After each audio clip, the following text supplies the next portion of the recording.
Alors bienvenue à toi dans cette vidéo, j'espère que tu vas bien, moi ça va super.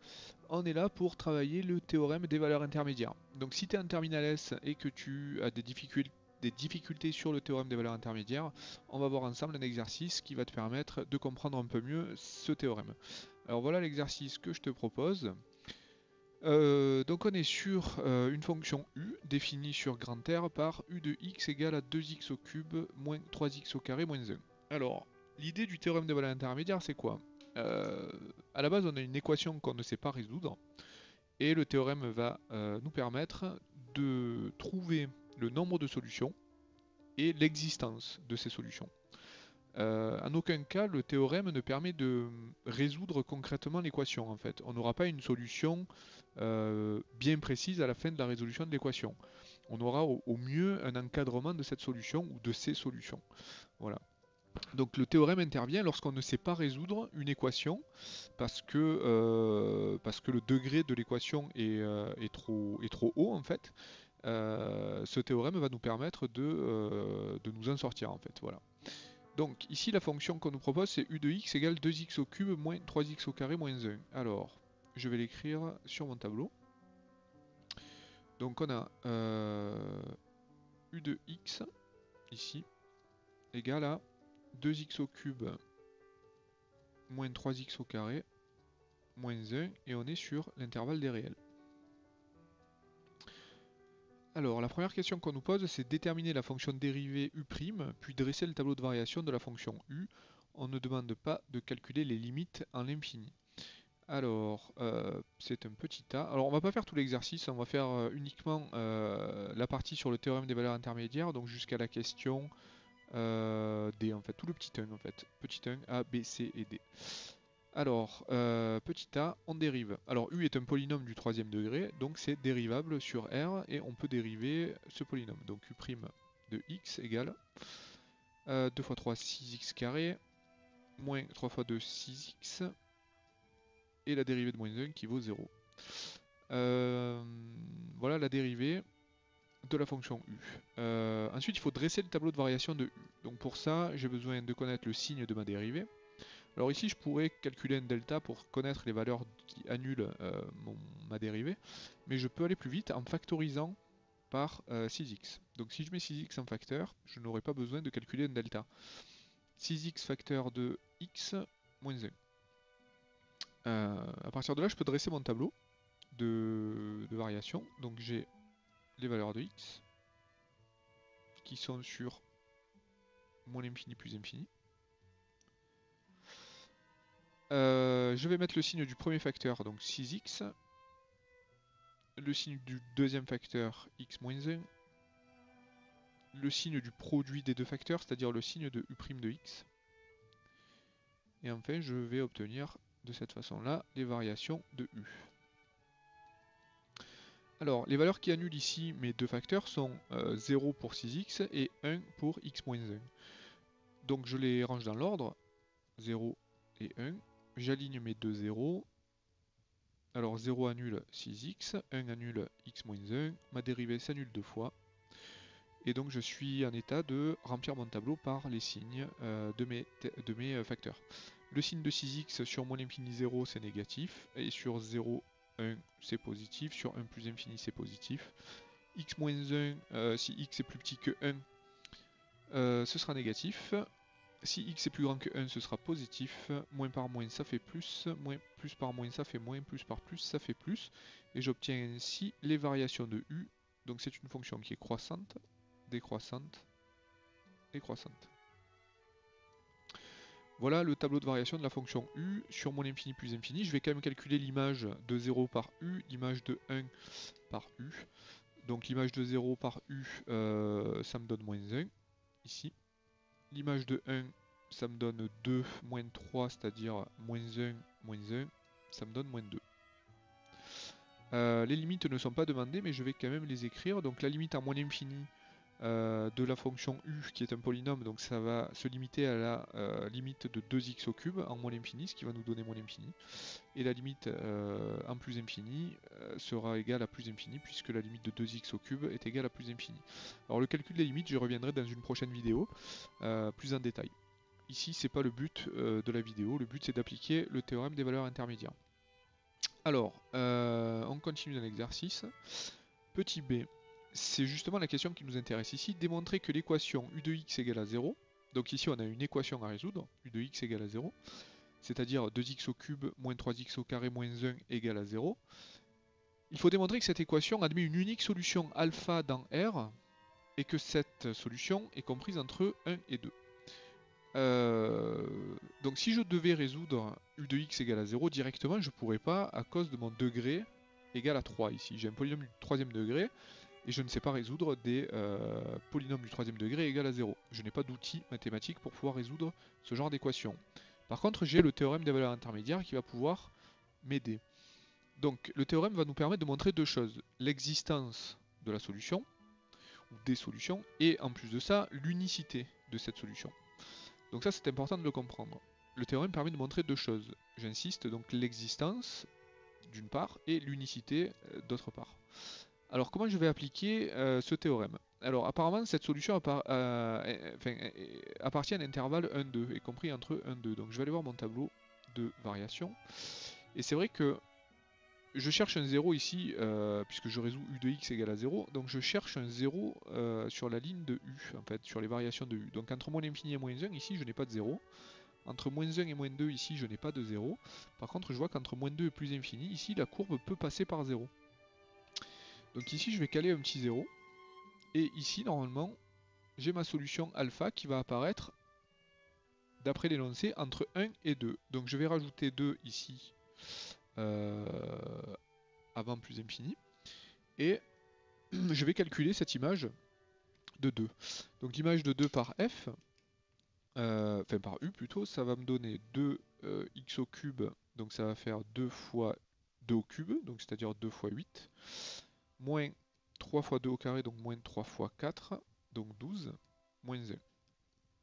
Donc l'image de 2 par u est égale à 3. Donc ici, je vais mettre une image égale à 3. Je vais agrandir mon tableau pour que ce soit un peu plus clair. Hop. Pour pas que les données se marchent dessus. Ici, j'ai plus infini. Voilà. Et ici, donc, hop, je vais agrandir ma flèche. Voilà. Tant vers plus infini. Donc là, j'ai mon 0 entre moins 2 et 3. Et j'ai alpha qui est compris entre 1 et 2. Voilà. Donc ici, c'est sur cet intervalle-là que je vais appliquer mon théorème des valeurs intermédiaires.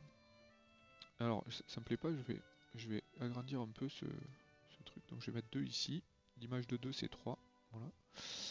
L'image de 1 c'est moins 2. L'image de 2 c'est 3. Voilà, c'est plus clair. Donc, la dérivée, je peux la jeter à la poubelle, c'est du consommable. Et je vais appliquer mon TVI sur l'intervalle 1,2.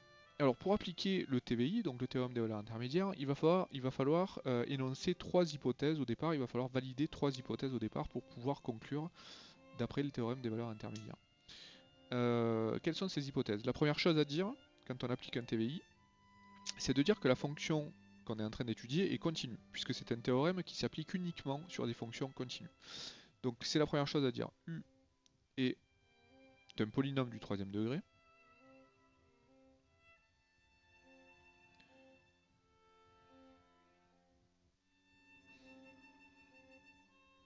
Donc U est continu. Alors je pourrais dire que U est continu sur R, mais ici l'intervalle qui m'intéresse c'est l'intervalle 1,2. Donc je vais me limiter à cet intervalle. Donc U est continu sur l'intervalle 1,2. Deuxième hypothèse à vérifier et à valider, c'est la monotonie de ma fonction sur l'intervalle 1,2. Donc là on voit, et on a démontré d'après le tableau, que la fonction u était strictement croissante sur l'intervalle 1,2. Plus généralement sur l'intervalle 1 plus infini, mais je me limite à l'intervalle 1,2. Donc ça c'est la deuxième hypothèse à valider. U est strictement croissante ici sur l'intervalle 1,2. Donc le fait de valider cette hypothèse permet de démontrer, si la solution existe, permet de démontrer l'unicité de ma solution. Donc ici, je peux écrire qu'entre parenthèses, cette hypothèse validée me permet de justifier l'unicité de ma solution alpha. Et le troisième point à valider, c'est le fait que 0 existe en fait. Qu'il existe bien un 0 ici, compris entre une valeur négative et une valeur positive. Et ce troisième point permet de justifier l'existence de ma solution alpha. Donc pour pouvoir rédiger l'existence de alpha ici sur mon troisième point, je vais devoir dire que u de 1 est égal à moins 2. C'est une valeur négative. Et je vais devoir dire que u de 2 est égal à 3. C'est une valeur positive. Donc en fait, j'ai bien un 0 qui appartient à l'intervalle moins 2, 3. Donc 0 appartient bien à l'intervalle crochet ouvert ou fermé au choix. Je vais les prendre fermés, moins 2, 3. Voilà, là j'ai validé les 3 points qui me permettaient d'appliquer mon TVI. Une fois que ces 3 points sont écrits et validés, je peux conclure. Donc j'efface mes 3 hypothèses. N'hésite pas à mettre sur pause si tu dois recopier. Et je conclus. Conclusion sur la question. D'après le théorème des valeurs intermédiaires,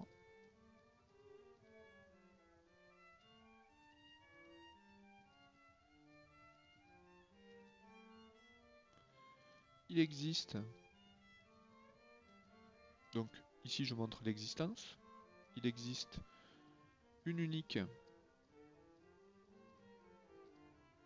valeur alpha, donc là je montre l'unicité, alpha appartenant à l'intervalle 1-2, tel que u de alpha égale à 0. Voilà. Donc en fait l'équation n'est pas résolue, mais on sait que qu'il existe une valeur alpha qui résout l'équation, qui est solution de l'équation, et on sait que cette solution est comprise entre 1 et 2. Voilà ce que nous permet de conclure le théorème. Alors comment je peux encadrer et affiner en fait l'encadrement donc de alpha ou la valeur de alpha. Donc ça se fait soit grâce à l'algorithme de dichotomie, soit c'est la calculatrice qui va nous permettre d'affiner l'encadrement de alpha à 10-1, 10-2 ou 10-3 près. Donc ici dans la question suivante, on nous dit de le faire à l'aide de l'algorithme de dichotomie. On nous demande de déterminer l'encadrement de alpha à 10-3 près. Alors moi je vais pas le faire avec l'algorithme de dichotomie, je vais le faire avec la calculatrice, c'est exactement la même chose, donc je vais me servir de la table de ma calculatrice pour pouvoir arrondir alpha à 10-3 près. Donc la première chose à faire c'est de rentrer la fonction dans la machine, donc 2x au cube moins 3x au carré moins 1. Et ensuite je vais définir la table. Donc d'après mon tableau, alpha est compris entre 1 et 2. Donc le début de la table, je le commence à 1. Et le pas de la table, je le mets à 0,1 pour commencer. Et je vais chercher dans la colonne des Y mon 0. Donc d'après ma machine, le 0 est compris ici entre moins 0,488 et 0,156. Ce qui veut dire que mon alpha, lui, est compris entre 1.6 et 1.7. Donc, hop, j'efface ici. Et j'y vais comme ça petit à petit, donc là je suis à 10-1 près. Donc alpha, donc c'est d'après calculatrice. D'après calculatrice, 2 points, alpha est compris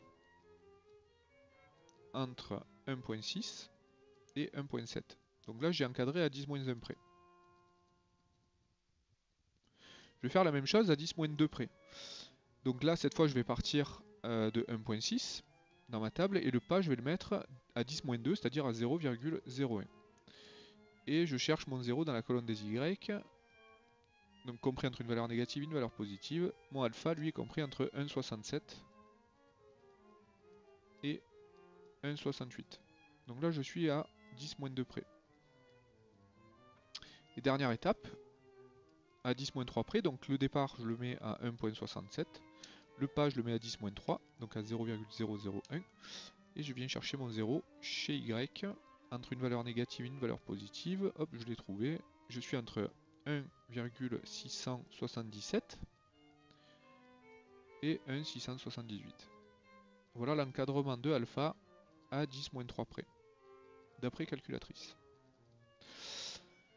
Voilà pour l'application du théorème des valeurs intermédiaires dans sa globalité. Alors, on avait une dernière question ici. Il fallait en déduire le signe de U suivant les valeurs de X. Donc, dans des sujets bac, c'est une question très classique. Et pour le signe de U, il suffit de regarder l'allure du tableau. Donc, qu'est-ce que je vois ici sur les variations de mon tableau? Je vois que ma fonction U part de moins l'infini est croissante jusqu'à moins 1, donc reste négative, puis redescend vers moins 2, donc toute cette partie-là est négative, puis ensuite elle remonte, elle passe par 0, et là, hop, elle va changer de signe, elle va passer positive entre, donc du coup, alpha et plus infini. Donc le tableau, vu comme ça, nous donne le signe de U, et il n'y a plus qu'à l'écrire, en fait, pour la question D, en fait. Donc petit d, signe de U, donc étude du signe de U de X sur l'ensemble des réels. On va écrire que au vu du tableau,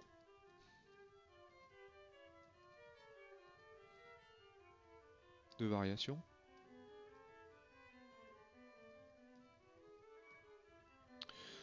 U de X est négative de moins l'infini à alpha, puisque U prend des valeurs négatives en fait ici dans mon tableau, donc de moins l'infini à moins 1, redescend jusqu'à moins 2, puis hop, arrive à passer par 0.